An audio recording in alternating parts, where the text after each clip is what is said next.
of brilliant play from both teams, and hopefully they can keep it at that level on Theme Park here. We need, as Tristan said, Azza to just step up a little bit, and you feel like if that happens, we're in for an absolute brawl, because both of these teams are going to be so evenly poised in terms of their fragging ability. Now then, we're going to have the bans coming in, as Tristan also mentioned. Particular importance could be placed on these. Ying is going to be the first one gone, and we will move on as we go.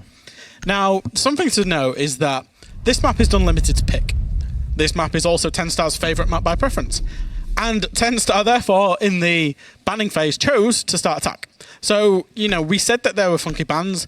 We said there were funky map bans, operator bans. There's also funky side choices, because attacking onto Theme Park is one of the most difficult things to do in this game. It's certainly where you would not want to be when you have to win the map to stay competitive in the final, but TenStar are here anyway. They take away the Nook, they take away the Mirror as well.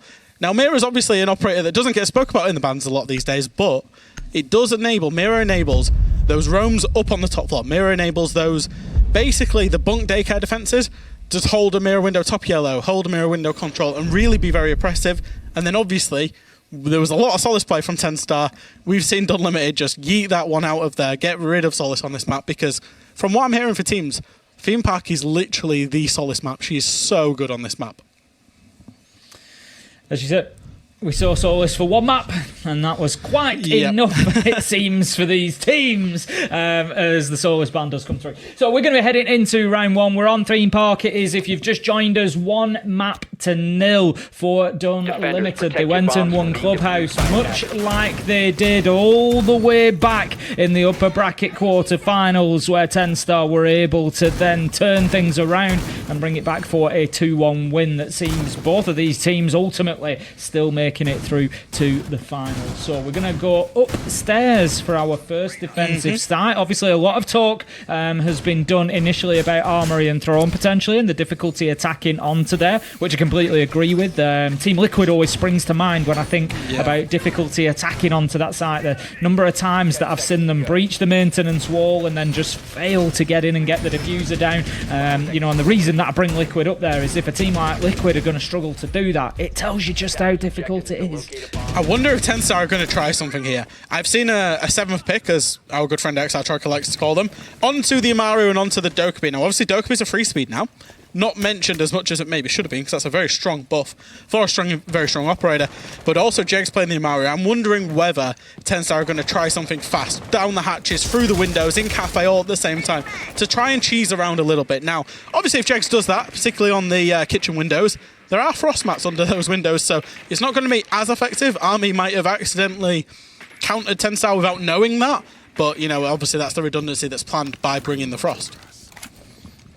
Nordwind is going to be the one tasked with holding them out of Cafe. It's looking like actually quite a direct approach from TenStar here. Try and get yourself into Cafe, whilst we've got the book on the far side of the map, just potentially going to work into control and through initiation. So it's definitely going to be a two-sided push coming in. Nordwind trying to hold on. We've seen usually this position is tasked to some of your top gunners. It's a favourite. I've mentioned Liquid already. Nesk will usually be the one to take up that position historically. So you really are trying to put a strong gun there, and Nordwind has been hitting some great shots so far, but Jeg's not messing about, gets himself straight into bathroom, but he's gonna get shut down fresh. Roderick was there, ready and waiting, and into his open arms the Amaru flew, and down she went. It's 5 versus 3 in favour of Dunlimited. Yeah, but for the Amaru, I think that was pretty scripted from TenStar, and Dunlimited have done a very good defense and very good awareness that that was going to come in. Obviously, Roderick wasn't going to know that an Amaru was going to appear in the bathroom window,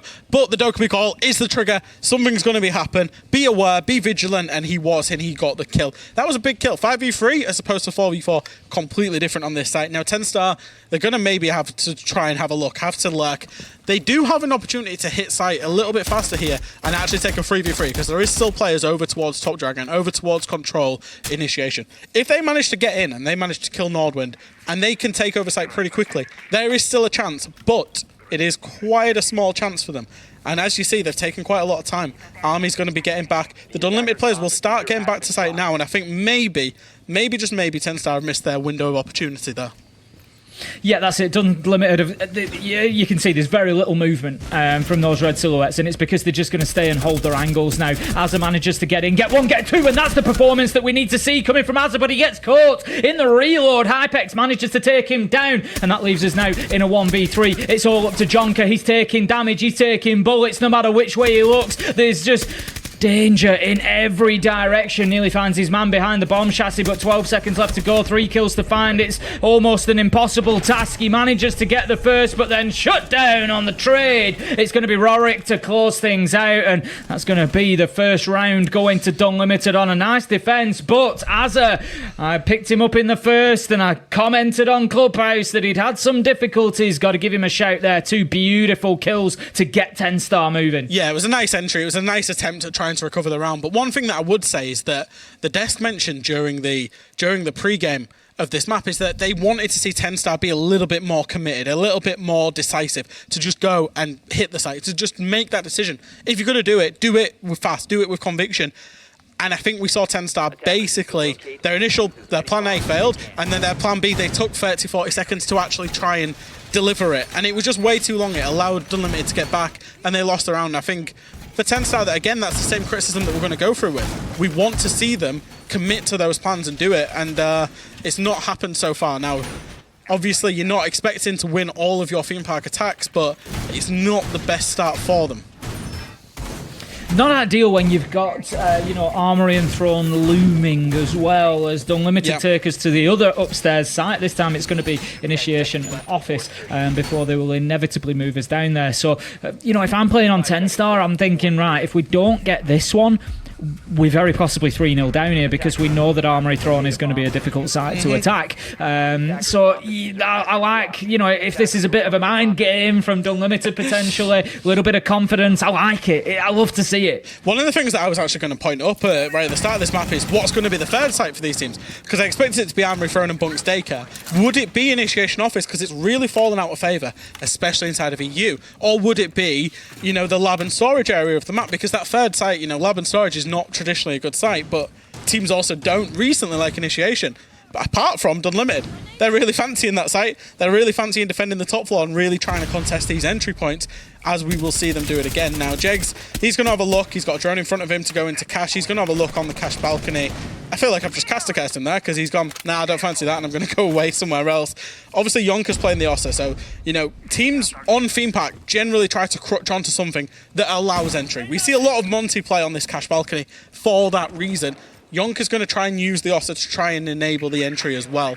And 10 Star, they've kind of wasted a minute by just scouting out the area, seeing what they can do and figuring out where they're going from, as it looks like they might do a kind of split push going from the cafe side and the cash balcony side.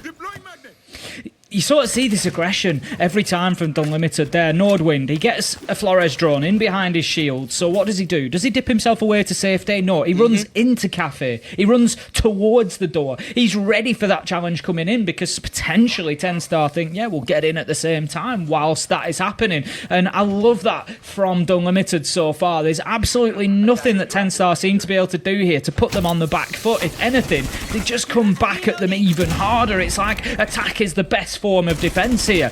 Hypex with a tight angle underneath that Kiba barricade. He just can't find his shots, but 2 minutes has been wasted now, Fresh. Yeah, there's really not much map control taken by 10 Star. They've not got a foothold in whatsoever. It's going to rely on basically Hypex playing his cards right. Finds one, finds two, hidden behind barriers, hidden behind pillars, and he's just playing Top Dragon and he's making it his own. Zenoxo can do nothing. YZN can do nothing. There's one on the control hatch, and realistically 10 Star, 2 minutes into this round, they've still not entered the building.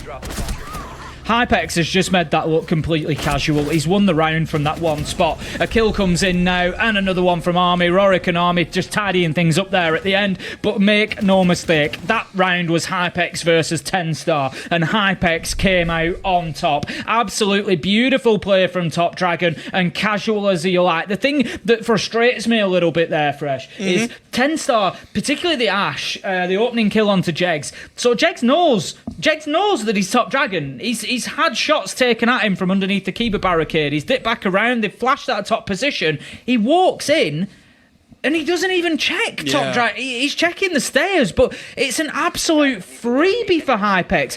The challenge on the window is too late. Hypex has enough time to turn around and hit that shot as well. And it all just seems a little bit out of sync for 10 Star. Yeah, and I think, that's obviously a big problem for them. And this is how Theme Park plays out. And, Tristan said it on the desk. This is how Theme Park, will play out with teams that want to be aggressive and want to roam. And I think coming back to that Solace ban, for example, is that the one reason that I'm seeing, professional teams and professional players saying Solace is strong, Solace is good, maybe a little bit too good to the fact that teams are forced to ban her.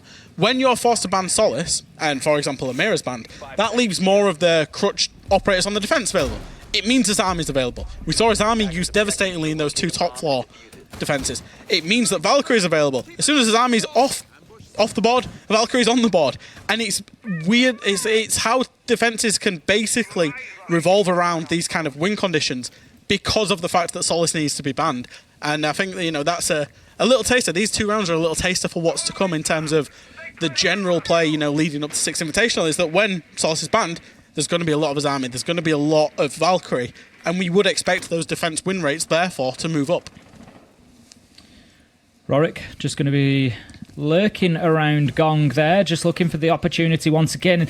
There's just nothing changing from Unlimited here. They're so aggressive on these defences. You picked up on it earlier, Fresh, the way that they're right up against those entry points, giving 10 Star absolutely nothing free in terms of map control. They just can't even get inside of the building at the minute, and that continues for Unlimited. Rorik just holding that tight angle onto the door. We've got Nordwind underneath. He's looking for that cafe door. He's potentially looking for a nitro onto the player coming in here. Azza is going to step foot in, takes a little bit of damage, but he needs to be very cautious. Sanoxo, though, manages to take down the pulse, and that could be a big moment in this round. Yeah, especially if he can get access to those cameras. There's 2 Maestro cams on site, 3 Valkyrie cameras, 1 in the pocket of Rorik, actually, that if he can manage to hack those cameras, in terms of Zenoxo, he may well manage to get a lot of information, swing that back in the favour of 10 Star, because there's only 5 drones as the Dokkaebi call does come out. Hypex is aware that Buck's in the office, may well push him, throws the C4, doesn't connect to the Buck.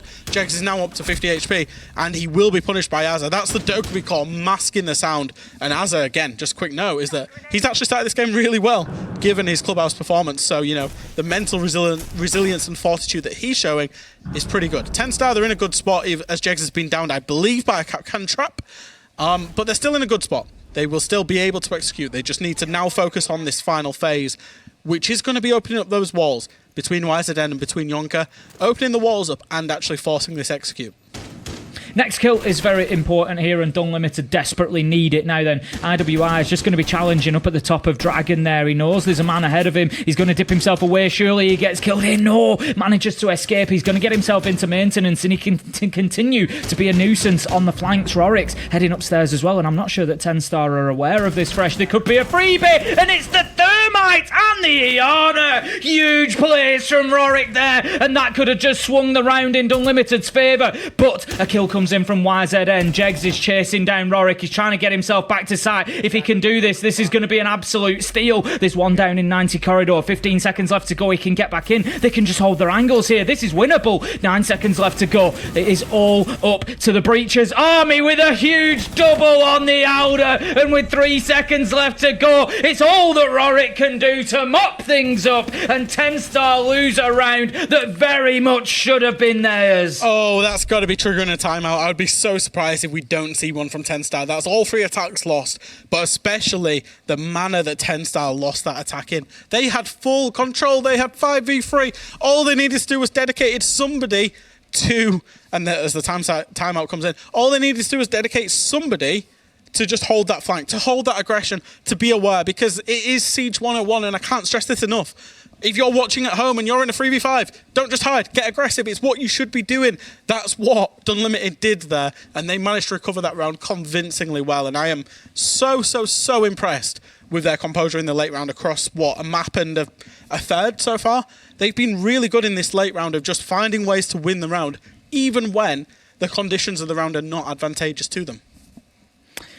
Rorik, not just for his flank in that round, but I think overall performance deserves a shout at this point. 7-0 across the first 3 rounds, going fantastically well. Interestingly, again, you know, I'm not trying to pick up on those players that are struggling to get into the game too much, but we've spoken at length about Jegs. We've spoken, you mentioned it in the first map, about how sometimes 10-star can be a bit top heavy on stats. They'll have a couple of players that are right up there at the top of the board doing the lion's share of the fragging.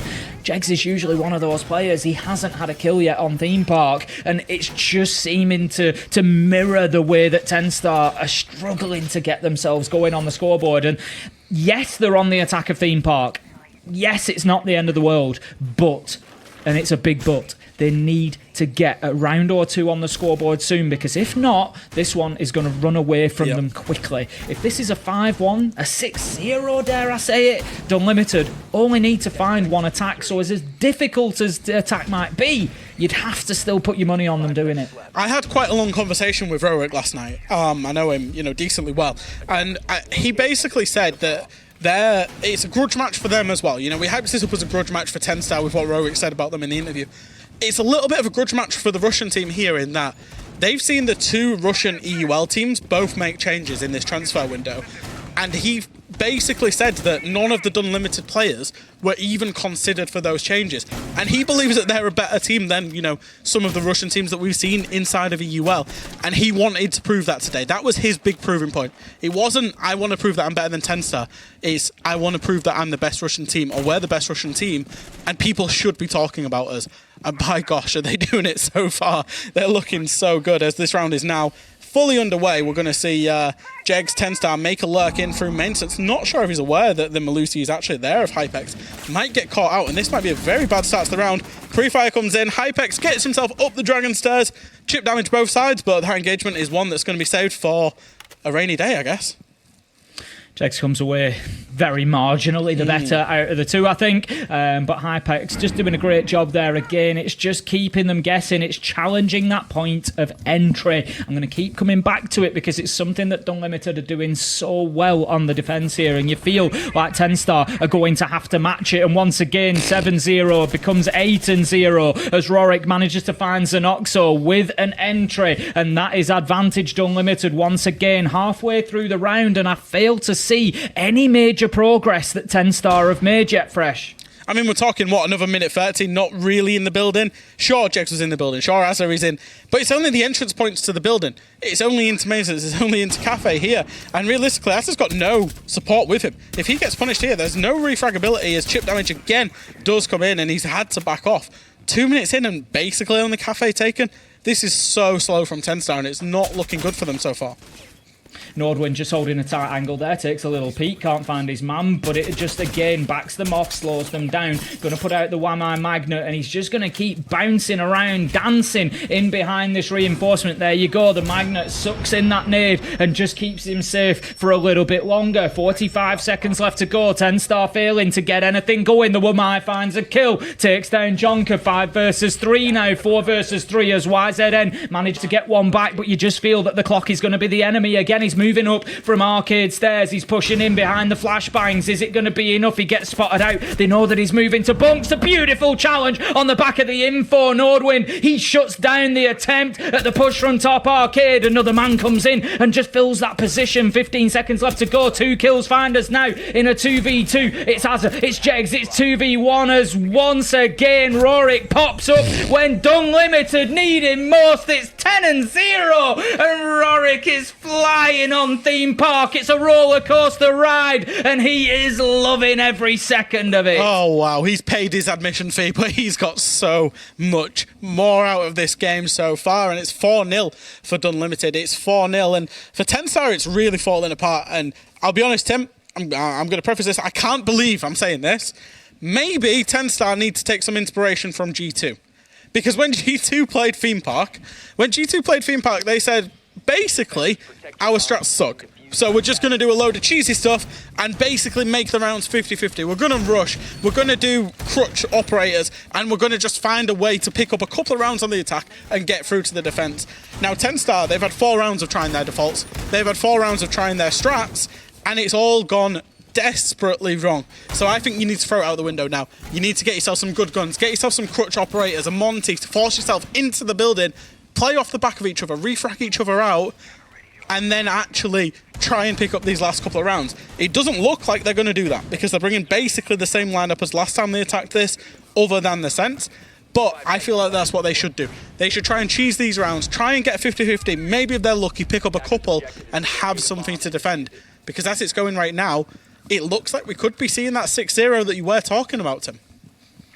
It could be on its way. Hypex in that same position, I think, once again.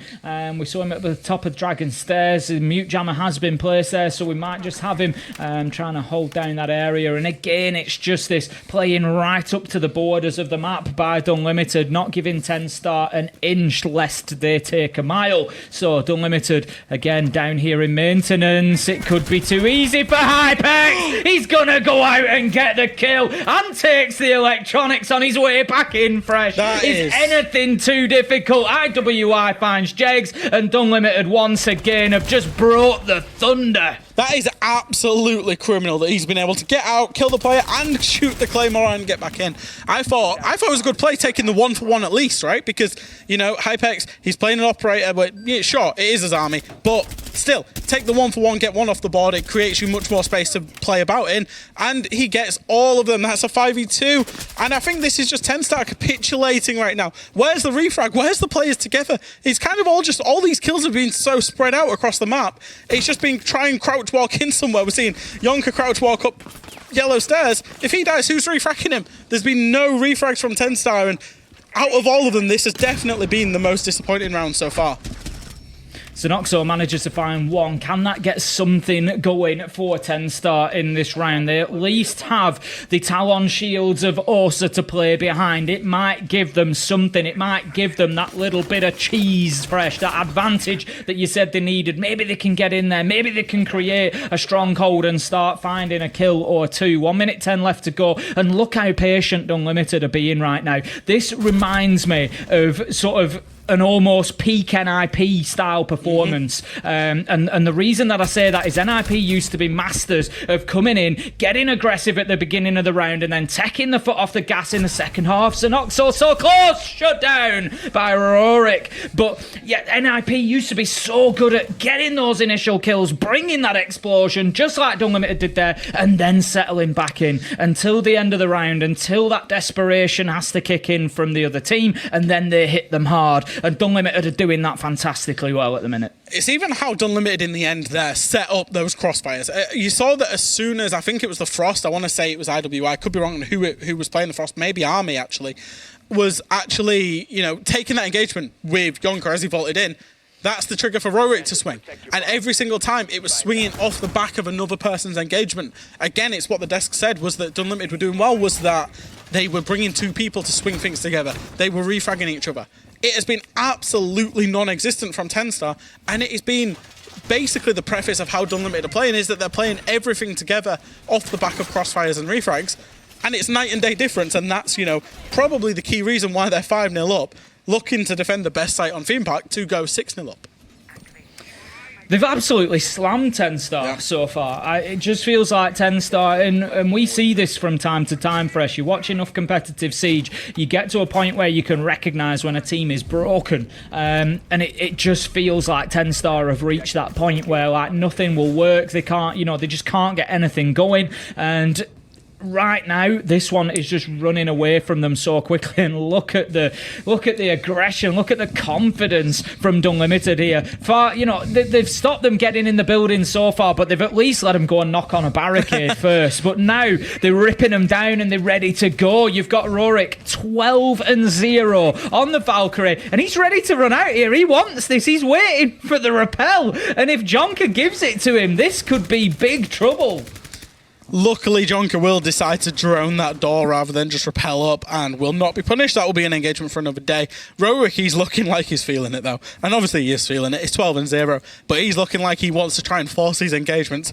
We've all done it in ranked. We've all had a few kills in ranked and thought, yeah, I'm untouchable. I'm going to swing everything. Rorik's looking a little bit like that. So maybe that's an in that 10 Star could exploit. But, you know, you'd have to allow him to do that if he's 12-0 and says, boys, I'm feeling it. I'm going to swing everything.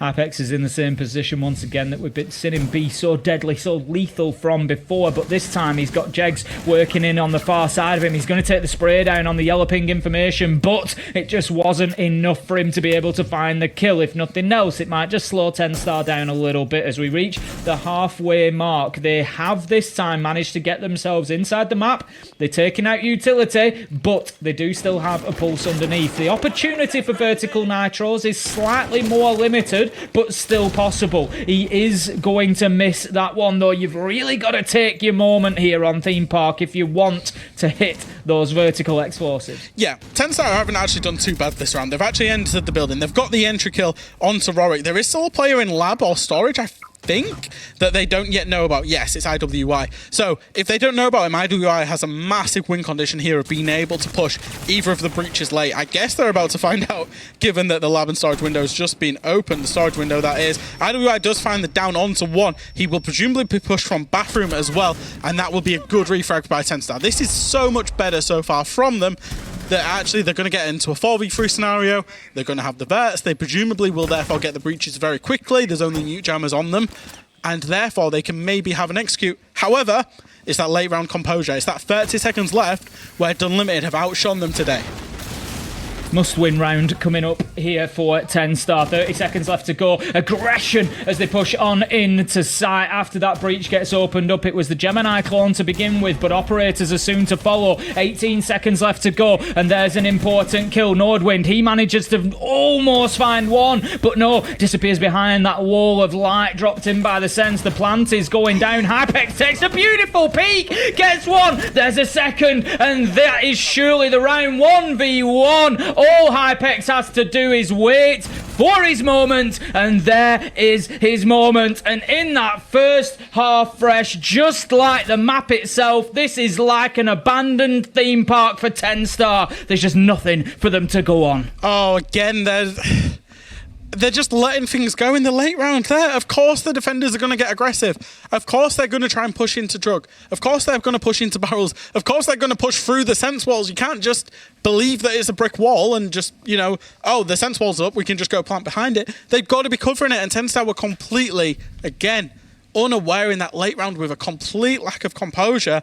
And it's cost them again. And that's a 6-0 half. I don't think you could see a more perfect theme park defensive half if you possibly tried than what Dunlimited have just put on show for us there.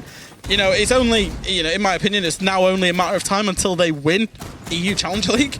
As you say, 1 attack win in the next 6, and they are the champions of EU Challenger League. And it would be absolutely rightfully so. And it's, you know, we love to see a lower bracket run. It's worth reminding everybody that, you know, up to this point in the final, of course, the Challenger League in EU this year was a two bracket. So you had your upper bracket, you had your lower bracket, you had your second opportunity. Dunlimited were actually beaten by TenStar in the upper bracket quarterfinals, dropped down to the lower bracket, and this is the culmination of that lower bracket miracle run that we love to see. They actually only dropped one map in the entirety of the lower bracket. They beat Death Row 2-0, they beat Wild 2-0, they beat Ascend 2-0. It was 2-1 against Makers. The first map that they lost was in the lower bracket final. And it's looking like they might not even drop a map here in the grand final against TenStar, because they have been head and shoulders above them here on Theme Park. And coming into this fresh, you said, TenStar, they like Theme Park. It's a good map for them. You know, this has been a bit of an unusual map ban. We've sort of, you know, we've had Clubhouse picked by TenStar, which is generally a Dunlimited map. They've almost picked TenStar's map. But I think we're starting to see exactly why Dunlimited have picked Theme Park. What a force they've been on here. Yeah, it was a good map for both teams, and you can definitely see from Dunlimited's point of view why. And I think straight away Dunlimited have got onto that crutch factor that, you know, TenStar hadn't. They've brought the Monty. Wherever Army ends up entering, he will be able to force his way into that room. He will be able to give Dunlimited a foothold into that room. It looks like it's going to be cash side. So now where's Jeg's help, basically? You know, there is 2 players. There is Jegs and another player in the bathroom there. I believe it might be Yonka. But again, the Monty will force that foothold, will force the defenders back. And this is what Dunlimited are doing that TenStar did not do already in their first attack. That's it. You know, I commented a couple of times how Unlimited were preventing them getting the map. They were being aggressive right up at the boundaries, and they've already overcome that problem. They're not giving 10-star that opportunity by bringing the Monty along. Army just making nice slow progress here. He gets himself across into office. They've got themselves established now pretty much all the way up to initiation. So the next step is they can start thinking about getting a breach. They just need to clear Azza out. Once he's gone, they can think about how they are going to move forward into the site. So it's good progress here. Now they're aware of the Jaeger now, so he's going to start getting bullied from the Monty. He's basically stuck if they can move through control quickly enough here. There's absolutely nowhere for Azza to go. He's going to have to fight his way out of here. He does have a crossfire with the door, well, with the control door and the break room door here from site though. So it's about the players that are supporting him, making sure that they can support him for the players that are going to push him. They don't. They just allow Hypex to walk in on him. YZN does find a refrag onto Rorik, but that's map control again, gained by Unlimited. 40 seconds left, 4v4 execute. This is certainly doable. This round is not yet over for Unlimited. It's certainly not over for 10-star either, though. They have 30 seconds to hold on for, and a lot of work still to be done by Unlimited. They might have a bit of map control, but they don't have access into the site. That could be an important kill, though, as Nordwind manages to find Jegs. 4 versus 2 now. It's starting to fall apart for 10-star. Is this it? Are they going to lose the Challenger League in a 7-0 second map, as it is all for YZN to do? 7 seconds left to go. Unlimited need to think about getting this diffuser down. It's in the hands of Army. YZN manages to find one. Can 10-star survive here and keep fighting to just hold on for another round? He tries to stop the plant, but no, Unlimited. They get the final kill. They are the winners of EU Challenger League 2022, and they do it in flawless fashion on Theme Park. If you could have a dream to win EUCL, you would say, I want to win it with a 7-0. And that's exactly what Unlimited did. And I think they're good for it. That was an absolute Theme Park masterclass put on by them. I think they won the ban phase ultimately. They won their opponent's map pick, and then they won their own map pick in a flawless fashion. You really cannot get better for that. And as well, they also got the revenge onto 10-star, obviously, who put them in that lower bracket right at the start of Challenger League for that lower bracket run. What a performance. We've just seen an absolute masterclass. That is a classic performance on Theme Park. That's going to be one that you refer back to when you talk about how to play Theme Park. And Rorik and Hypex deserve a huge shout. 23-6 between the two of them. What a performance they've just put in to take their team over the line. And a huge congratulations to Unlimited. Beautiful performance. A great lower bracket run ended in such fashion against 10-star. Well, Rorik's interview when he made the CL final was a little bit spicy with Gennaro. I'm